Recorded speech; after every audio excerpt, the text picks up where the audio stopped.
Setting up your personalized budget is one of the pillars to successful financial journey. Every step, every aspect relies heavily on your budget from the onset. If you come up with a smart budget, you're going to get smart results. Hello, good people. Hope you're doing well. Jessie is my name. And on this channel, we talk about finance, personal development, travel, and charity. If this is your kind of content, kindly consider subscribing. And if you have missed our 3 previous episodes on personal finance management, please check them out. Do not miss the previous critical aspects that we have discussed. We are going to look at different aspects of the budget. 1. Setting your own personalized budget. Number 2, key points to budgeting. Number 3, steps to budgeting. And number 4, different methods of budgeting. And we're going to quickly get into the video. We start with setting up your own personalized budget. Number 1, put down a list of what matters to you, indicating their priority. Remember, the key priority for any budget is, of course, starting with the basics as you come to other things. Set your goals and ensure they are very smart. Determine your income and determine your expenses. That will guide as to how you will come up with a budget. Then create your own budget. In your budget, the first thing you do is pay yourself first. And be careful with debt.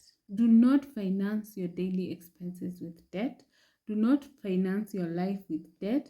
Do not finance unnecessary things with debt. And then, of course, review your budget periodically. The next thing is we have key points to budgeting. Before you come up with a budget, you need to know why you're coming up with that budget. If possible, write down your why. You need to distinguish between your short-term expenses and your short-term goals so that you include them in your budget.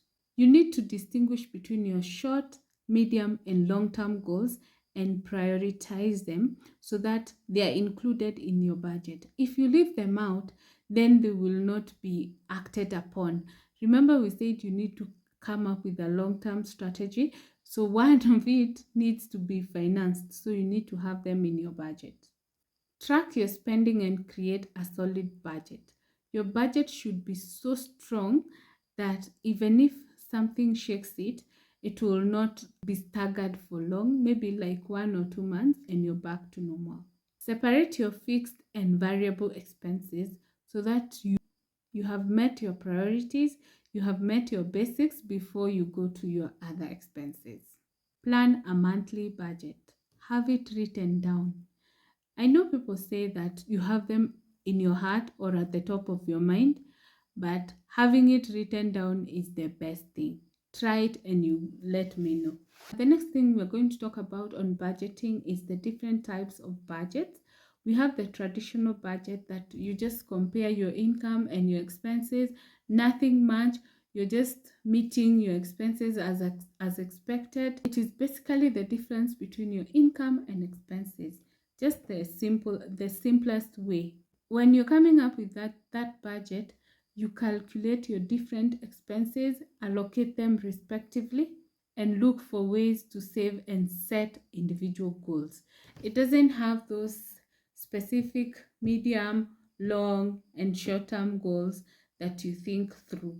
This one just has just the basic. The second one is pay yourself first budgeting mode. This means that you save first and then you start spending. Most people start spending and then saving. So in this case, you're starting with saving, then you spend. You have automated your savings.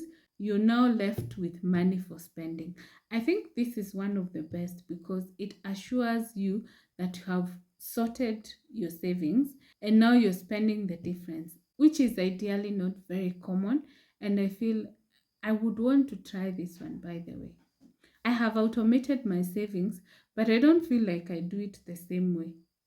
I will revisit my own and see if I'm in line with this one. This focuses on meeting your goals and it has a few steps. First, calculate your net pay and budget based on your net pay.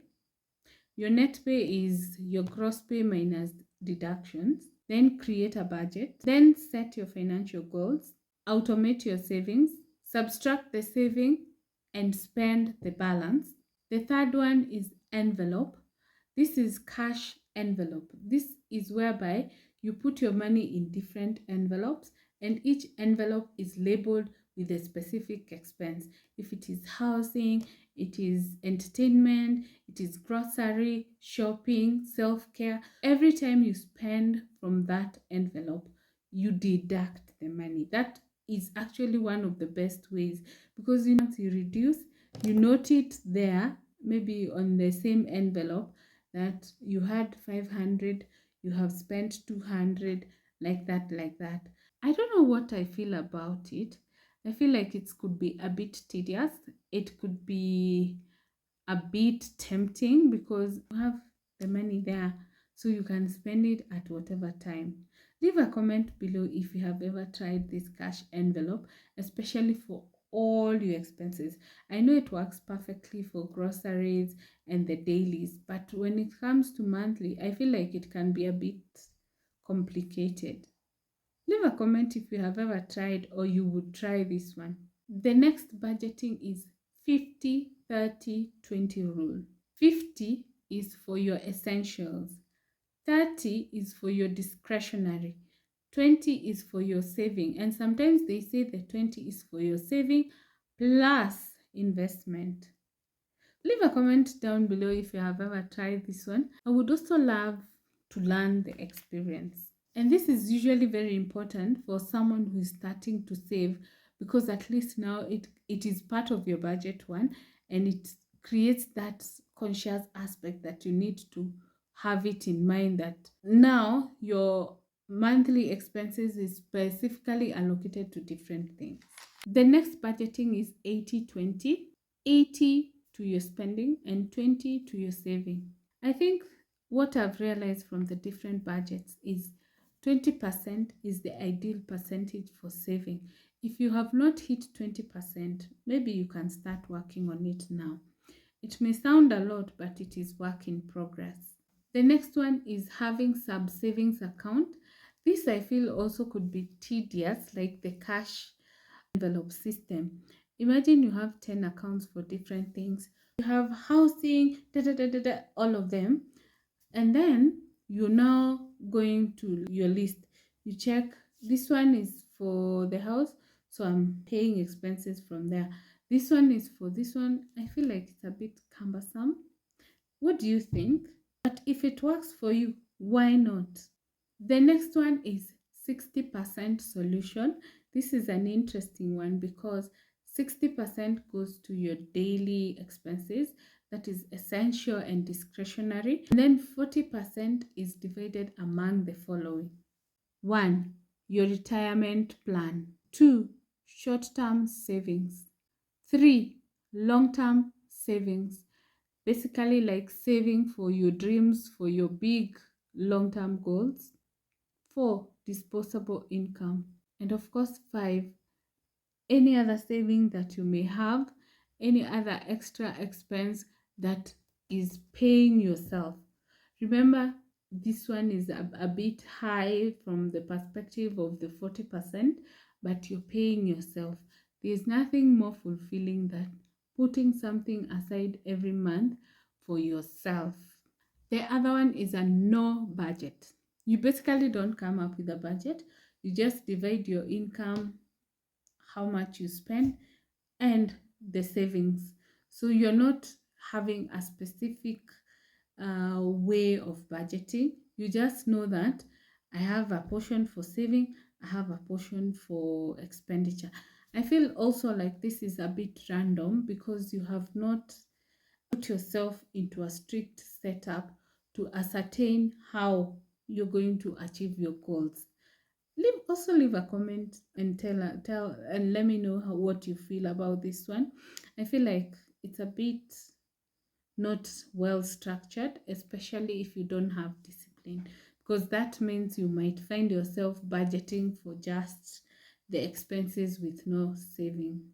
So thank you so much for watching this video, and in case you have missed the previous episodes, please check them out and let us have your feedback as to your take on the series and any other topics that you would like us to discuss. And of course, don't forget to keep up with our 52-week saving challenge. We are continuing with the challenge, and I feel more people are taking up the challenge, more people are embracing the challenge, and it is so amazing. Thank you so much for watching this video. See you on our next one. Bye.